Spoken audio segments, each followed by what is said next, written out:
சராசரி ஒரு இந்தியனுடைய ஆண்டு ஜிடிபி வந்து $2700. ஆனால் அதே இது சைனாவில் இருக்கக்கூடிய ஒருவனுடைய தனி மனிதனுடைய ஜிடிபி $10,000 மேலே. ஆனால் அந்த அளவுக்கு மாணவர்கள் ஒரு அரசியல் மயப்பட்டவர்களாக இருந்தார்கள். எல்லா விஷயங்களுக்கும் குரல் கொடுக்கக்கூடிய இடத்துல இருந்தாங்க. கல்லூரிகளில் வந்து மாணவர்களுடைய குரலுக்கு அவ்வளோ பெரிய மதிப்பு இருக்கும். இது உங்கள் கடமை இல்லையா, நீங்கள் உங்களுக்காக பேச வேண்டாமா அப்படின்னா என்ன சொல்லுவாங்கன்னா, நாங்கள் உங்களுக்காக ஜெபிக்கிறோம். வரலாறும் தத்துவமும் நம்ம படிக்கிறத கைவிட்டாச்சு. எனக்கு தெரிஞ்சு மதுரையில் ஒரே ஒரு கல்லூரியில் தத்துவ பாடம் இருந்துச்சு, அதை மூடிட்டோம். வரலாற்று பாடத்தை எங்கேயுமே படிக்க முடியாது. வரலாற்று துறைகள் எங்கேயாவது இருக்கான்னு எனக்கு தெரியல, மதுரையில் எந்த கல்லூரியிலேயாவது. அவ்வளவு ஒரு தவறான ஒரு எல்லாமே கம்ப்யூட்டர் சயின்ஸ் தான் உலகத்தில். கம்ப்யூட்டர் சயின்ஸ் தவிர வேறு பாடமே தேவையில்லை என்ற இடத்திற்கு நாம் போய் கொண்டிருக்கிறோம். நண்பர்களே, இந்த நூல் விமர்சன அரங்கிற்கு செல்லும் முன்னால் அதற்கு காரணம் உங்களுக்கு தெரியும். எல்லா நல்லவைகளும் எல்லா கெட்டவைகளும் சேர்ந்து நடந்த ஒரு நூற்றாண்டாக 20ஆம் நூற்றாண்டு இருக்கும். வரலாற்றில் மிக கொடூரமான ஒரு நூற்றாண்டாகவும் நீங்கள் 20ஆம் நூற்றாண்டை குறிப்பிட முடியும். அதே நேரத்தில் இன்னொரு பக்கம் பார்த்தீங்கன்னா, உலகம் முழுவதும் முடியாட்சிகள் முடிந்து, காலனி ஆதிக்கங்கள் அழிந்து, ஜனநாயகம் சமத்துவம் என்ற கருத்தாக்கங்கள் நிலை பெற்ற ஒரு நூற்றாண்டும் 20ஆம் நூற்றாண்டு தான். அதிலும் குறிப்பாக சாமானியர்கள், மிக எளிய மக்கள், அடித்தள மக்களுடைய விடுதலை, சாதியத்திலிருந்து விடுதலை, பெண் விடுதலை, இப்படி பல்வேறு புரட்சிகள் நிகழ்ந்ததும் இந்த நூற்றாண்டில் தான். இவை எல்லாம், இந்த மாற்றங்கள் எல்லாம் தொகுத்து பார்க்கும்போது ஒரு விஷயத்தை நம்ம பார்க்கணும். இந்த புத்தகத்தில் ரொம்ப முக்கியமாக அதைத்தான் கோடிட்டு காட்டுகிறார். இந்த மாற்றங்களுக்கு எல்லாம் ரொம்ப அடிப்படை காரணமாக இருந்தது மக்களுடைய போராட்டங்கள் தான். இன்னும் சொல்லப்போனால், இந்த ஒரு நூற்றாண்டில் சிவில் சமூகங்கள் என்று சொல்லப்படக்கூடிய குடிமை சமூகங்களுடைய எழுச்சி, குடிமை சமூகங்களுடைய போராட்டங்கள் மூலமாகத்தான் உலகம் முழுவதும் மிகப்பெரிய மாற்றங்கள் நடந்தது. அதுவரைக்கும் அசைந்து கொண்டிருந்த வரலாறு வந்து 20ஆம் நூற்றாண்டில் புரண்டு படுத்தது என்று சொல்லலாம். ஏனென்றால் ஒரு தலைகீழான மாற்றங்களை வரலாறு சந்திக்கிறது. பல்வேறு உரிமைகளை பெற்றுத்தந்தது, இழிவுகளிலிருந்து விடுதலை தந்தது, தனிமனித உரிமைகளை சாத்தியமாக்கியது எல்லாமே இந்த நூற்றாண்டு தான். அதனால் ஒரு வகையில் இந்த நூற்றாண்டை ஒரு போராட்டங்களின் நூற்றாண்டு என்று கூட அழைக்கலாம். 20ஆம் நூற்றாண்டை சமைத்ததில், 20ஆம் நூற்றாண்டை உருவாக்கியதில் போராட்டங்களுக்கு மிகுந்த ஒரு பெரிய பங்கு இருக்கிறது. கடந்த 50 ஆண்டுகளில் பார்த்தீங்கன்னா, இந்தியாவிலும் சரி, குறிப்பாக இந்தியாவில், தமிழ்நாட்டில் எல்லா சமூகங்களும் அவர்களுடைய இடத்திலிருந்து ஒருபடி முன்னே நகர்ந்திருக்கிறார்கள், முன்னோக்கிய ஒரு வளர்ச்சியை கண்டிருக்கிறார்கள். பட்டினியிலிருந்து இன்றைக்கி பட்டினியை பார்க்க முடியாது. நாங்கள் எல்லாம் பள்ளிக்கூடத்திற்கு செல்லும்போது கால் சட்டையின் பின்பக்கம் கிழிந்த காட்சிகள் ரொம்ப சாதாரணம். செருப்பில்லாத கால்கள் மிக சாதாரணம். ஆனால் இன்றைக்கு ஒரு மாணவனை கூட அப்படி இன்றைக்கி நீங்கள் பார்க்க முடியாது. நாங்கள் மாணவர்களாக இருக்கும்போது ஒரு 200 ரூபாய் விடுதி கட்டணம் கட்ட முடியாத பெற்றோர்கள் இருப்பார்கள். ஆனால் இன்றைக்கி வந்து ஒரு கூலி வேலை செய்யக்கூடிய தாய்மார்கள் தங்களுடைய குழந்தைகளுக்கு 15,000 ரூபாய் 20,000 ரூபாய்க்கு செல்பேசிகளை வாங்கி கொடுக்கிறார்கள். நம்முடைய குழந்தைகள் மல்டிப்ளெக்ஸ் தியேட்டர்களில் 300 ரூபாய்க்கு பாப்கார்னை முக்கிக் கொண்டிருக்கிறார்கள். இதெல்லாம் இவ்வளோ பெரிய மாற்றங்கள் வந்திருக்கு. அப்போ இது ஒரு நடுத்தர வர்க்கத்தினுடைய பார்வையில் என்ன போராட்டத்தை பற்றி பேச வேண்டிய அவசியம் என்ன இருக்கு? எதுக்கு இந்த முத்துகிருஷ்ணனுக்கு வேண்டாத வேலை? நல்லா போய்கிட்டு இருக்கு, உலகம் சுமூகமாக இருக்கு. மெக்டனால்ட்ஸ் வந்துருச்சு, மல்டிப்ளெக்ஸ் வந்துருச்சு, நெட்ஃப்ளிக்ஸ் இருக்கு. வாழ்க்கையை வந்து ஒரு கொண்டாட வேண்டிய ஒரு நூற்றாண்டு மாதிரி தெரியல யாருக்கு? நம்மை போன்ற நகர்ப்புறத்து நடுத்தர வர்க்கத்தினருக்கு இந்த நூற்றாண்டு வந்து இன்றைக்கி ஒரு கொண்டாட்டத்திற்கான நூற்றாண்டாக இருக்கு. அப்படி இருக்கும்போது போராட்டங்களின் வரலாற்றை நினைவுபடுத்த வேண்டிய அவசியம் என்ன இருக்கிறது என்ற ஒரு கேள்வி நமக்கு வருது. முத்துகிருஷ்ணன் போன்றவர்கள் இந்த அமைதி பூங்காவில் ஏதோ குந்தகத்தை விளைவிக்கிறார்களா? சும்மா இருக்க மாட்டாமல் ஒரு பாட்டுக்க அங்கே இங்கேயும் பல நாடுகளுக்கு போயிட்டு வந்து என்னத்தையாவது ஒரு 2 புத்தகத்தை வருஷத்துக்கு எழுதிட்டு இருக்காரு என்ற ஒரு எரிச்சல் கூட சில நேரத்தில் ஏற்படலாம்.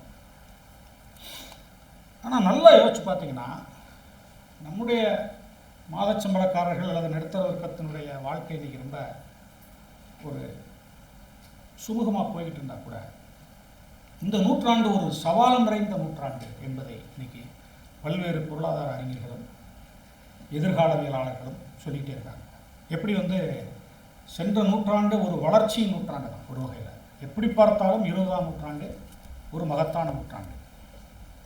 பசியிலிருந்தும் பிணியிலிருந்தும் படிப்பறிவின்மையிலிருந்தும் மீட்ட ஒரு நூற்றாண்டு தான். ஆனால் இன்னைக்கு இந்த 21ஆம் நூற்றாண்டு என்பது செயற்கை நுண்ணறிவு காலத்தில் இன்னைக்கு உலகம் மிகப்பெரிய சவால்களை சந்திக்கப் போகிறது என்பதை பலரும் சொல்லிக்கொண்டே இருக்கிறார்கள். செயற்கை நுண்ணறிவு பல நூறு வேலைவாய்ப்புகளை உலகெங்கிலும் கேள்விக்குள்ளாக்கி கொண்டிருக்கக்கூடியது.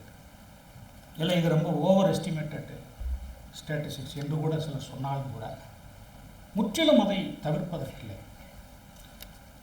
இந்தியாவில் இன்னைக்கு சமீபத்தில் பட்ஜெட் தொடர்பாக நடந்த ஒரு விவாதத்தில் கபில் சிபில் பேசிய ஒரு பேச்சில் எப்படி இந்தியா இன்னைக்கு எப்படிப்பட்ட ஒரு இக்கட்டான இடத்துல நிற்கிது, 80% அதிகமான வேலையின்மை இருக்கு இளைஞர்கள்ட்ட என்பது போன்ற அதிர்ச்சிகரமான தகவல்களை சொல்லிக் கொண்டிருக்கிறார். எப்பயும் இல்லாத அளவுக்கு இன்றைக்கு பொருளாதார ஏற்றத்தாழ்வு என்பது பெரும் விரிசலாக மாறிக்கொண்டிருக்கிறது. சமீபத்தில் ரகுராம் ராஜன் எழுதியிருக்கிற ஒரு பிரேக்கிங் த மோல்டு என்ற ஒரு புஸ்தகத்தில் ஒரு புள்ளி உரம் ரொம்ப அதிர்ச்சியாக இருந்தது. சராசரி ஒரு இந்தியனுடைய ஆண்டு ஜிடிபி $2700 வேணும். ஆனால் அதே சைனாவில் இருக்கக்கூடிய ஒருவனுடைய தனி மனிதனுடைய ஜிடிபி $10,000 மேலே. இந்தியா சராசரியாக 4% வளர்ச்சி அடையுது என்று வச்சுக்கொண்டா கூட அந்த இடத்துக்கு செல்வதற்கு 2060 ஆகுங்கிறார். இடத்தால 40 ஆண்டுகள் ஆகும். ஆனால் கூட அந்த இடத்தை அடைய முடியாது என்கிற இடத்துல தான் இந்தியா இருக்குது. ஆனால் நம்ம பேப்பரை டெய்லி எடுத்து பார்க்கும்போது செய்தித்தாள்களில் இந்தியா 3வது பொருளாதார வல்லரசாகிவிட்டது, 4வது வல்லரசாகிவிட்டது என்று ஒரு புள்ளி விவரங்கள் நம்ம மிரட்டுது. எந்த புள்ளி விவரத்தை நாம் எடுத்துக்கொள்வது என்று தெரியல. ஒருவேளை மதிப்பிற்குரிய ஜெயரஞ்சன் போன்ற பொருளியல் அறிஞர்கள் தான் நமக்கு இதெல்லாம் சாமானியர்களுக்கு விளங்கக்கூடியது. ஏன்னா இந்த நூற்றாண்டில் எதற்கும் புள்ளி விவரங்கள் கிடைக்கும். சமீபத்தில் ஒரு அறிஞர் சொல்லியிருக்காரு, இந்த நூற்றாண்டின் பிரச்சனை என்பது அறிவின்மை கிடையாது, அபரிமிதமான அறிவு தான் இந்த நூற்றாண்டுடைய பிரச்சனை. தேவைக்கு அதிகமான அறிவுங்கிறது இங்கே சொல்லப்படுவது என்னன்னா தகவல் தான், வேற ஒன்றும் கிடையாது. இந்த கொட்டப்பட்டிருக்கிற தகவல்கள் இருந்து எதை இருக்கிறது? அப்போ இது எல்லாத்தையும் பார்க்கும் பொழுது இன்னைக்கு இருக்கக்கூடிய மிகப்பெரிய ஒரு பிரச்சனை என்னன்னா, இன்றைக்கு இந்த நடுத்தர வர்க்கத்தினுடைய அல்லது சிவில் சமூகத்தினுடைய மௌனம் தான். இந்த மௌனத்தை நோக்கிய ஒரு குரலாகத்தான் முத்துகிருஷ்ணன் தன்னுடைய இந்த போராட்டங்களின் கதை என்ற நூலை வைத்திருக்கிறார் என்று நான் நினைக்கிறேன். நண்பர்களே, என்னுடைய மாணவ பருவத்திலிருந்து நான் 2 விதமான விஷயங்களை பார்த்துட்டு இருக்கேன். முத்துகிருஷ்ணன் இந்த நூலினுடைய முன்னுரையில் சொல்லியிருக்கிற மாதிரி 70களுடைய கடைசி 80கள்லாம் மதுரை ஒரு வைப்ரண்டான ஒரு நகரம். எந்த அளவுக்கு அது ஒரு திருவிழாக்களின் நகரமோ அதே அளவுக்கு அது ஒரு போராட்டங்களின் நகரம் தான். தெருமுனை அரசியல் கூட்டங்கள் எங்கே பார்த்தாலும், தெருமுனை கச்சேரிகள், தெருமுனை பட்டிமன்றங்கள், மறியல்கள் எங்கே பார்த்தாலும் நடந்துட்டாரு. மதுரை மட்டும் கிடையாது, அன்னைக்கு தமிழ்நாட்டினுடைய அரசியல் சூழ்நிலை அப்படித்தான் இருந்திருக்கணும். மதுரையில் கல்லூரி மாணவர் அமைப்புகள் அவ்வளவு தீவிரமாக இருந்த காலகட்டம். நான் படிக்கும்போதெல்லாம் எங்களுடைய கல்லூரியில் மாணவர் பேரவை தேர்தல்கள் ஏறத்தாழ அரசியல் கூட்ட தேர்தல்கள் மாதிரி நடக்கும். ஒவ்வொரு கட்சிக்கும் ஒரு வேட்பாளர் நிற்பார். அந்த வேட்பாளர் கல்லூரியில் திறந்த ஜீப்பில் பவனி வருவார், தாரேதப்பட்டியோட. தேவர் சிலைக்கு முன்னால் கட் அவுட்டுகள் வைக்கப்படும்,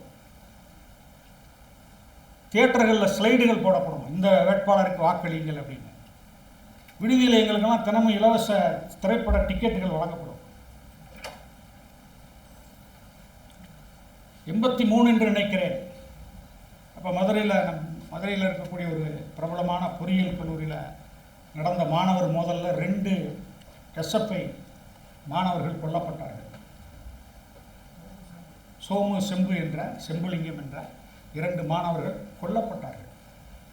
அப்போ எந்த அளவுக்கு மாணவர்களுடைய அமைப்புகளும் போராட்டம், இதை சரின்னு சொல்ல முடியாது.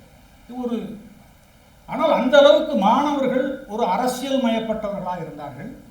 எல்லா விஷயங்களுக்கும் குரல் கொடுக்கக்கூடிய இடத்துல இருந்தாங்க. கல்லூரிகளில் மாணவர்களுடைய குரலுக்கு அவ்வளோ பெரிய மதிப்பு இருக்கும். மாஸ்கட்டுன்னு ஒன்று இருக்கும். நாங்கள்லாம் படிக்கும்போது எந்த ஒரு விஷயம்னாலும் உடனே கிளாஸை மொத்தமாக கட் பண்ணிடுவோம். 50-30 பேர் இருக்காங்கன்னா 30 பேரும் வகுப்புக்கு போகிறதில்ல. உடனே அந்த ஆசிரியர் பதறிடுவார். ஏன்னா பேராசிரியருக்கு அவருடைய வகுப்புகளுக்கு வரவில்லை என்றால் ஏதோ ஒரு பிரச்சனை இருக்குது. அது முதல்வர் காதுக்கு போச்சுன்னா அது அவருக்கு பெரிய சிக்கல். உடனே அது என்ன ஏது என்று பார்க்கப்படும். ஸோ முடிஞ்சளவு மாஸ்கட் இல்லாமல் பார்த்துக்கணும். எனக்கு எல்லாம் ஞாபகம் ஒரு இடம் நாங்கள் 3ஆம் ஆண்டு பொருளாதாரம் படித்து கொண்டிருக்கும்போது எங்களுடைய நண்பர் ஒருத்தர் போய் பஸ் ஸ்டாப்பில் இருக்கக்கூடிய ஒரு மாணவியோட ஒரு சிறிய சில்லறை தகராறில் ஈடுபட்டார்னு நினைக்கிறேன். குரூப் ஸ்டடி கூப்பிட்டுருப்பார்னு நினைக்கிறேன். அவரை கூப்பிட்டு போய் தல்லாகுளம் போலீஸ் ஸ்டேஷனில் உட்கார வச்சுட்டாங்க. என்னென்னா அது அவருடைய நேரம். அந்த மாணவி தல்லாகுளம் போலீஸ்காரர் மகளாக போயிட்டாங்க. உடனே எங்கள் வகுப்பில் அத்தனை பேர் கொந்தளிச்சு உடனே ஒரு மாஸ்க் கட்டுறாங்க. உடனே முதல்வருக்கு போகுது. முதல்வர் எங்களை அழைக்கிறாரு. அப்போ முதல்வர்கிட்ட இந்த மாதிரி எங்களுடைய இவர் தியாகி ஒருத்தர் உள்ளே போயிட்டார், அவரை மீட்டு கொண்டு வரணும் என்று கோரிக்கை வைக்கும்போது அன்றைக்கு இருந்த முதல்வர்கள் இதனுடைய நியாய நியாயத்தெல்லாம் பார்க்க மாட்டாங்க. ரொம்ப விவரமான ஆட்கள். Okay right.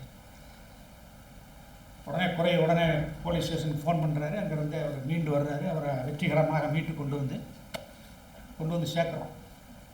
இந்த மாதிரி மாணவ அராஜகங்களும் உண்டு, இல்லைன்னு சொல்ல முடியாது. ஆனால் இன்னைக்கு யோசிச்சு பார்க்கும்போது இந்த விஷயங்கள் எல்லாம் இன்னைக்கு ஒன்றும் இல்லாமல் போய் இன்னைக்கு நாம் கல்லூரி வளாகங்களை பார்க்கும்போது கம்ப்ளீட்டாக ஒரு டீபொலிட்டிசைஸ்டு கேம்பஸஸ். இன்னைக்கு தமிழ்நாடு முழுவதும் ஒரு அரசியல் நீக்கம் செய்யப்பட்ட வளாகங்களாக இருக்குது. இது ஒரு மேலோட்டமாக பார்க்கும்போது நமக்கு என்னவா இருக்கு? படிக்க வந்த மாணவர்கள் படிக்கிறத பார்க்க வேண்டியதானே, அதை விட்டுட்டு என்ன வேலை, போராட்டங்கள் என்ன வேண்டிக்கிறது என்று ஒரு நியாயம் தோன்றினாலும் படிப்படியாக இந்த மாணவ சமுதாயம் ஏன் நான் சொல்கிறேன்னா, ஒன்று நான் கல்விப்புலத்தில் இருக்கேன், 2வது இந்த மாணவர்கள் தான் நாளைக்கு இந்த சிவில் சமூகத்துக்குள்ளே ஒரு பிரஜைகளாக வரப்போகிறார்கள். அவர்கள் ஒரு சமூக பிரஜையோடு இருக்க வேண்டியவர்களாக இருக்கிறார்கள்.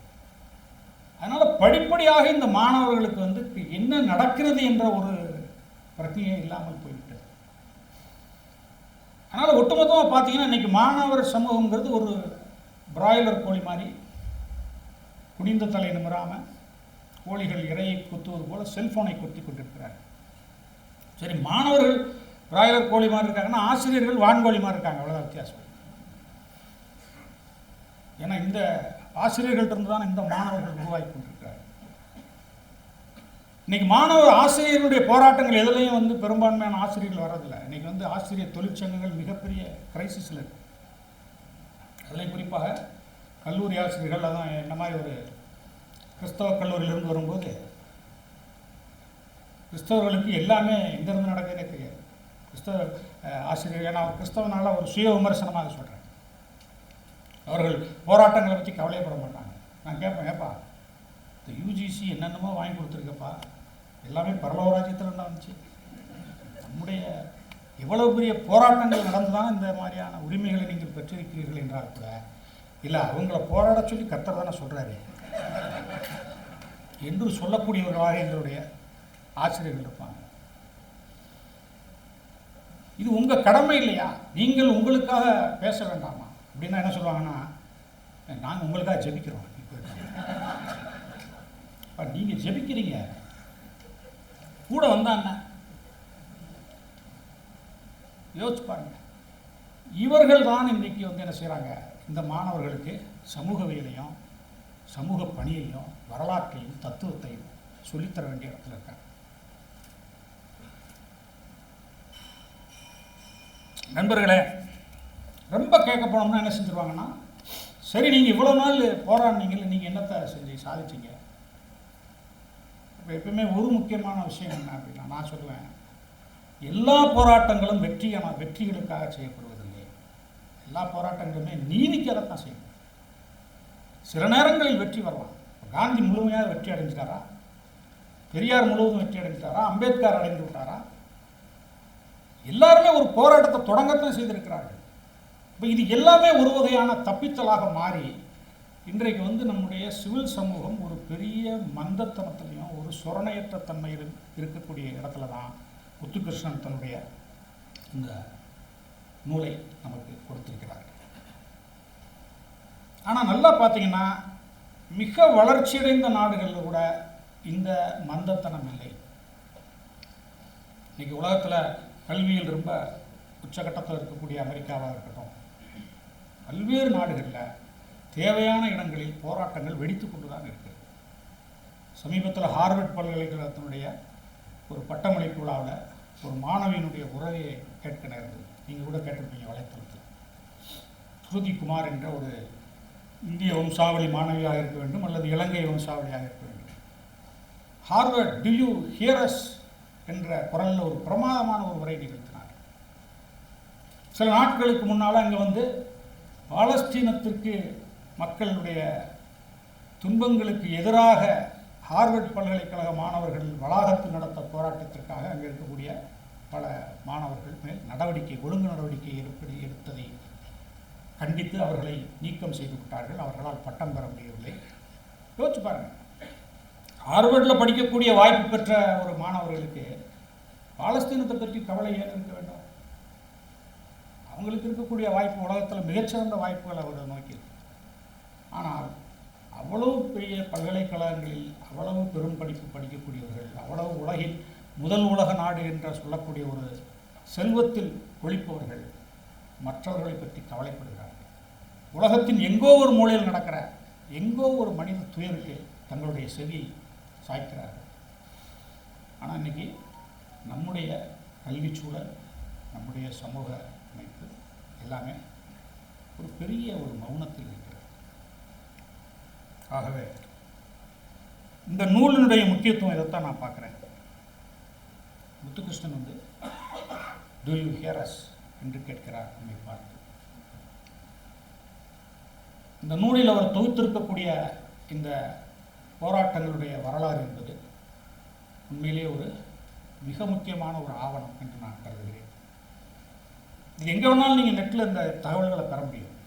ஆனால் அதை ஒரு நூலாக தொகுத்து அதற்கு ஒரு வடிவத்தை கொடுத்து அதை ஒட்டுமொத்தமாக படிக்கும் பொழுது நமக்கு ஒரு இந்தியாவில் நடந்த போராட்டத்திலிருந்து உலகளவில் இன்றைக்கி நடந்து கொண்டிருக்கக்கூடிய மிக சமீபத்தில் நடந்த போராட்டங்கள் வரைக்குமான ஒரு முழு வரைவை நமக்கு கொடுத்துருக்கிறார். அதனால் இந்த செல்பேசிகள் யுகத்தில், இந்த செயற்கை நுண்ணறிவு யுகத்தில் நம்ம வரலாற்றை திரும்பி பார்க்க வேண்டிய கட்டாயத்தில் இருக்கோம். பொதுவாக நம்முடைய கல்விப்புலங்களில் வரலாறு என்பது ஒரு கேள்விக்குரிய பாடம். வரலாறும் தத்துவமும் நம்ம படிக்கிறத கைவிட்டாச்சு. எனக்கு தெரிஞ்சு மதுரையில் ஒரே ஒரு கல்லூரியில் தத்துவ பாடம் இருந்துச்சு, அதை மூடிட்டோம். வரலாற்று பாடத்தை எங்கேயுமே படிக்க முடியாது. வரலாற்று துறைகள் எங்கேயாவது இருக்கான்னு எனக்கு தெரியல, மதுரையில் எந்த கல்லூரியிலையாவது. அவ்வளவு ஒரு தவறான ஒரு எல்லாமே கம்ப்யூட்டர் சயின்ஸ் தான் உலகத்தில். கம்ப்யூட்டர் சயின்ஸ் தவிர வேறு பாடமே தேவையில்லை என்ற இடத்திற்கு நாம் போய்கொண்டிருக்கிறோம். ஆனால் உலகம் முழுவதும் பல்கலைக்கழகங்கள் அப்படி இல்லை. ஆகவே வரலாற்று உணர்வற்ற இந்த நூற்றாண்டில் நமக்கு ஒரு வரலாற்றை மீள்பார்வை செய்யக்கூடிய ஒரு நூலை கொடுத்திருக்கிறார். போராட்டங்கிறது ஒரு பார்ட் டைமாக, பகுதி நேரமாக செய்யக்கூடிய ஒரு வேலை இல்லை. இன்றைக்கு நம்முடைய போராட்டங்கள்லாம் பெரும்பாலும் முகநூல் போராட்டக்காரர்கள் நிறைய பேர் இருக்காங்க. அன்னன்னைக்கு ராத்திரி ஒரு போராட்ட சுலோகத்தை எழுதிவிட்டு நிம்மதியாக படுத்துட்டு மறுநாள் எழுந்திரிச்சிட வேண்டியது.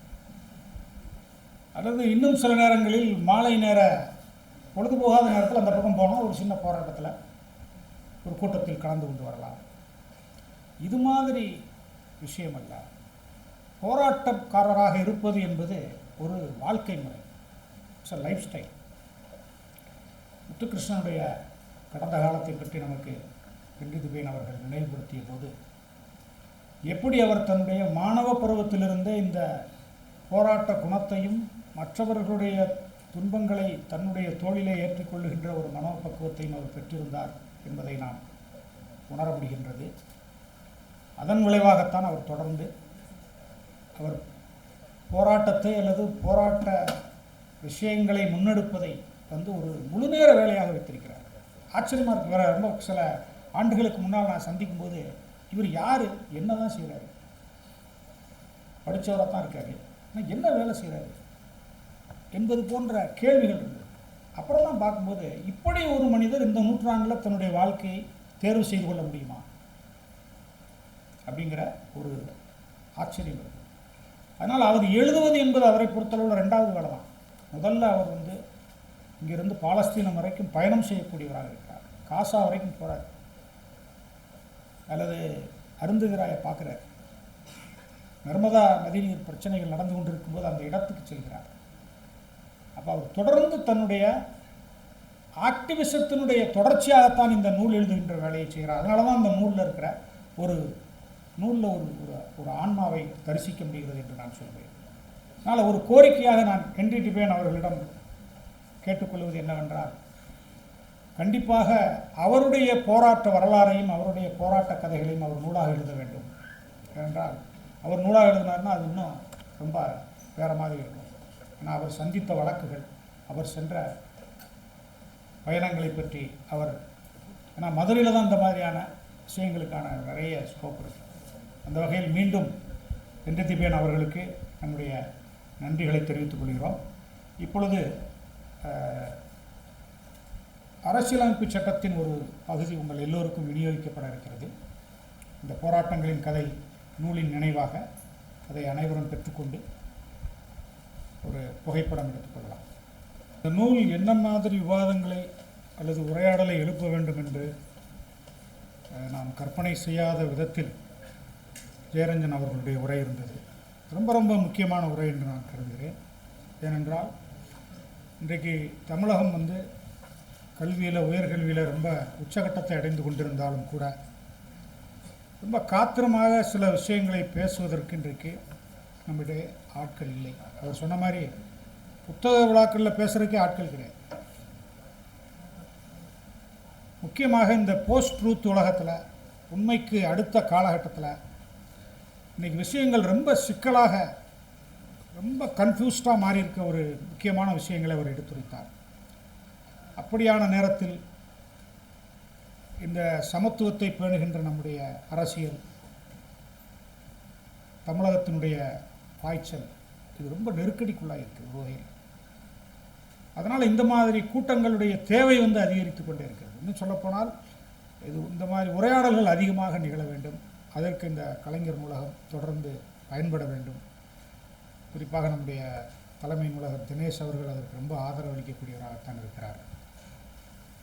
போன வாரத்தில் கூட திடீர்னு ஒரு வழக்கறிஞர் நண்பர் சந்திரகுமார் அவர்கள் அழைத்தார்கள். மாஞ்சோலை இதை பற்றி ஒரு கூட்டம் நடக்கிறது, வாருங்கள் என்பது. அது மாதிரி இங்கே இந்த அரங்கில் எத்தனையோ இந்த மாதிரி போராட்டங்களை முன்னெடுக்கக்கூடிய, பொது விஷயங்களில் தங்களை ஈடுபடுத்திக் கொள்ளக்கூடிய நண்பர்கள் இருக்கிறார்கள். ஆனால் அது ரொம்ப குறைவாகத்தான் இருக்குது. நண்பர் முத்துகிருஷ்ணனுடைய நூலை முன்னிட்டு இங்கே வந்திருக்கக்கூடிய நண்பர்கள் தொடர்ந்து இந்த மாதிரி விஷயங்களுக்கு ஆதரவு அளிக்கக்கூடியவர்களாக, மதுரையில் ஒரு காலத்தில் தெரியும், ஹென்றி சாருக்கு நல்லா தெரியும், இங்கே சிவில் சொசைட்டி அந்த அமைப்புகள் ரொம்ப காத்திரமாக செயல்பட்ட காலம் ஒன்று இருந்தது. பெரிய பெரிய நிகழ்வுகள்லாம் நடந்திருக்கு. ஆனால் அன்றைக்கி அப்படியே அருகி இன்றைக்கு அது ரொம்ப செயலிழந்து விட்டதால் அது மிக குறைந்த அளவில் செயல்படுகிறதா என்று தெரியவில்லை. அதை மீண்டும் நாம் மீட்டெடுப்பதற்கான ஒரு அரங்காக இந்த அரங்கு மாறியிருக்கிறது. அதற்கான ஒரு பெரிய ஒரு முன்னுரையை ஜெயரஞ்சன் அவர்களுடைய உரை நமக்கு வழங்கியிருக்கிறது. சந்தோஷம் என்னென்னா, இந்த அரங்கில் மாணவர்களே இல்லை. நான் கருப்பழனியுடைய மாணவ வாழ்க்கையை பின்பற்றிட்டாங்கன்னு வச்சுக்கோங்க, அவர் எங்கே போய் சேருவான்னு சொல்ல முடியாது. ஏன்னா இன்றைக்கி காலங்கள் வேறு மாதிரி இருக்குது. இருந்தாலும் இது ஒரு முக்கியமான ஒரு போன தலைமுறை எப்படி இருந்திருக்கு, எப்படிப்பட்ட ஒரு படிக்கிற காலத்தில் மாணவர்களுடைய இதைத்தான் கிரியேட்டிவ்ங்கிறோம். ரொம்ப கிரியேட்டிவான மாணவர்கள்னால் வேறு படம் போடுறவங்க கிடையாது. சொந்தமாக தங்களுடைய பாதைகளை அமைத்து கொண்டு அதிலேயே பயணம் செய்யக்கூடிய ஒரு நபர்களாக இன்றைக்கி நிறைய மாணவர்களை பார்க்கலாம். அவர்கள் பெரும்பாலும் இந்த கல்ச்சுரல்ஸில் தான் ஆரம்பிப்பாங்க. எனக்கு தெரியும், பேச்சு போட்டியில் ஆரம்பித்து தான் அந்த மாணவர்களுடைய பயணம் போகும். அந்த வகையில் பழனியப்பனுடைய உரை வந்து ஒரு பரந்துபட்ட உரையாக அமைந்திருந்தது. பழனியப்பனுக்கு நன்றி. ரொம்ப முக்கியம் வந்து இந்த நூலை பற்றி ஏன் திரும்ப திரும்ப இந்த மாதிரி நூல்களை பற்றி விமர்சன கூட்டங்கள் வைப்பது என்பது இந்த நூலாசிரியருடைய புகழை கொண்டு போய் சேர்க்கறதுக்குங்கிறத விட, பழனியப்பன் சொன்ன மாதிரி அல்லது பலரும் இன்றைக்கி கவலைப்படுற மாதிரி என்ன இருக்குன்னா, இன்றைக்கி வந்து பதிப்புத்துறை பெரிய அளவில் வளர்ந்துருக்கு. ஒரு பக்கம் ஒவ்வொரு ஆண்டும் புத்தக கண்காட்சிகளில் வந்து புனைவு எழுத்துக்கள் அவ்வளவு வருது. நான் ஃபிக்ஷனும் சமீப காலங்களில் கணிசமாக வருது. ஆனால் இன்னொரு பக்கத்தில் நம்முடைய திட்டக்குழு துணைத் தலைவர் திரு ஜெயரஞ்சன் அவர்கள் பேசி கொண்டிருக்கும்போது சொன்னார்கள், இந்த நூலகத்தை கட்டி முடித்த பிறகு இந்த இவ்வளோ பெரிய நூலகத்தில் நிரப்புவதற்கு புஸ்தகங்கள் இல்லை. ஒரு பக்கத்தில் பூராமே 3 காப்பி 4 காப்பி வாங்கி நிரப்ப வேண்டிய ஒரு சூழ்நிலை ஏற்பட்டு எப்படி படித்து கொண்டிருக்கிறார்கள் என்று நூலகர்கிட்ட பேசிகிட்டு இருந்தார். அப்போ நம்ம தலைமை நூலகர் சொன்னார் ஒரு சுவாரஸ்யமான தகவல். சென்ற ஆண்டில் அதிகமாக கலைஞர் நூலகத்தில் படிக்கப்பட்ட புஸ்தகம் வந்து 8ஆம் வகுப்பு சமூகவியல் பாடம். காரணம், இந்த போட்டித் தேர்வுகளுக்கு படிக்கிறவங்களுக்கு அது முக்கியமான பாடமாக இருக்குது. ஒரு முக்கியமான விஷயம். இன்னொன்று என்னென்னா, இன்றைக்கி வரக்கூடிய இன்னைக்கு முகநூல் அல்லது இந்த மாதிரி சமூக ஊடகங்கள் அல்லது எக்கச்சக்கமாக திரைப்படங்கள் கொட்டி கிடக்கிறது எல்லாத்துலேயுமே எல்லாமே கிடைக்கும். இன்றைக்கி இப்போ நாங்கள்லாம் ஒரு காலத்தில் 80களில் வந்து ஒரு நல்ல சினிமா பார்க்க வேண்டும் என்றால் திரைப்பட கழகங்களுக்காக போகணும். அங்கே நம்மளை உள்ள விட மாட்டாங்க, ஏன்னா எல்லாமே மெம்பர்ஷிப்பில் இருக்கும்.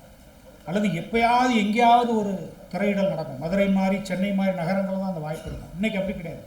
இன்றைக்கி எல்லாமே கொட்டி கிடக்குது. ஆனால் பெரிய பிரச்சனை என்றால் எதை பார்ப்பது எதை படிப்பது என்பது தான் மிகப்பெரிய பிரச்சனையாக இருக்குது.